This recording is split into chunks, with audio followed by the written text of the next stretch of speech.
मंगलवार दिन ब्रह्मपुर ग्रामदेवती साही स्थित शह शह वर्ष पुरातन राज निर्मित श्री श्री माँ ग्रामदेवती संतोषी माँ मंदिर एवं श्री उदयेश्वर महाप्रभु मंदिर जीर्ण उद्धार कार्य निमंते शुभ दिजाई। पंडित श्री अशोक कुमार पाढ़ी पौरोहित मंदिर प्रांगण में सूर्य पूजा, लक्ष्मी नृसिंह पूजा, अघर रुद्र पूजा, सप्तषठी पारायण, षोडश उपचार पूजा, होम पर जीवंत वृषभों द्वारा मंदिर चूल को भग्न करा जायथिला। तो पूजा मंदिर मुख्य पूजक सुदर्शन रथ शर्मा मुख्य कर्ता रूपे पूजा संपादन करथिले एवं ब्रह्मपुर विधायक के अनिल कुमार योगदान करी पूर्णाहुति अर्पण करथिले।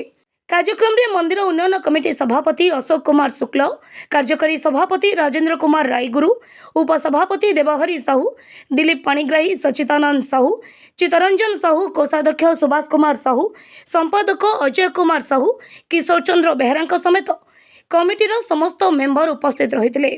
धार्मिक कार्यक्रम में अंचल बहु श्रद्धालु भक्तवृंद जोगदी मां को आशीर्वाद लाभ करथिले। सर्वपुरातन मंदिर पुनरुद्धार अंचलवासी सहयोग करी मां को कृपा लाभ करंतु बोली कमिटी पक्षर अनुरोध करा जायथिला। मु चित्ररंजन साहू ग्रामदेवती डेवलपमेंट ट्रस्ट उपसभापति अच्छी ग्राम मंदिर राजा निर्मित मंदिर पुरातन अंचल आस्था विश्वास मंदिर पर रही अच्छी। यही मंदिर बहुत जीर्ण अवस्था अच्छी। तेणु यही मंदिर को पूरा उन्नत पूरा भूमिटारू पूरा गर्भगृह भोगमंडप निर्माण निमंते आज पुराणा मंदिर को जीर्ण एवं मंदिर अवस्था आज पूजा अर्चना करी षोडशोपचार सह मां को एवं उदयेश्वर प्रभु को पूजा अर्चना सब करी मंदिर जीर्ण प्रक्रिया सुदर्शन रथ शर्मा मंदिर ब्रह्मपुर बहु पुरातन प्राय 3 वर्ष ऊर्ध एवं बहु आमर मान्यवर विधायक एवं महादेव आनुकूल्य उद्धार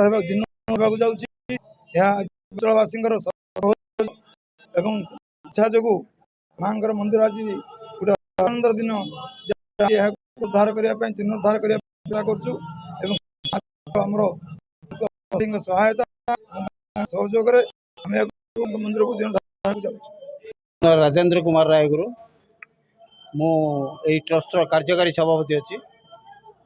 आमर अति जीर्ण शीर्ण हो मंदिर गुड़ा थिला ताकू आम नूतन मंदिर परिणत करने निर्माण करने आज आम पुरातन मंदिर को विसर्जन करूँ एवं नूतन मंदिर में पूजार्घ्य दिया।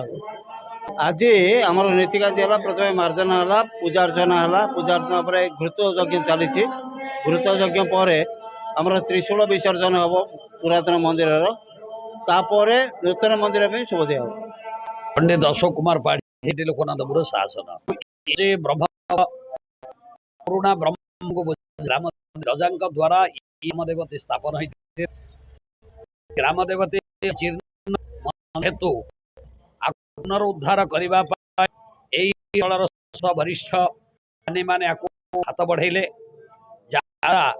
आज पुनरुद्धार कार्य चली सरकार किसी अनुदान आसी किसी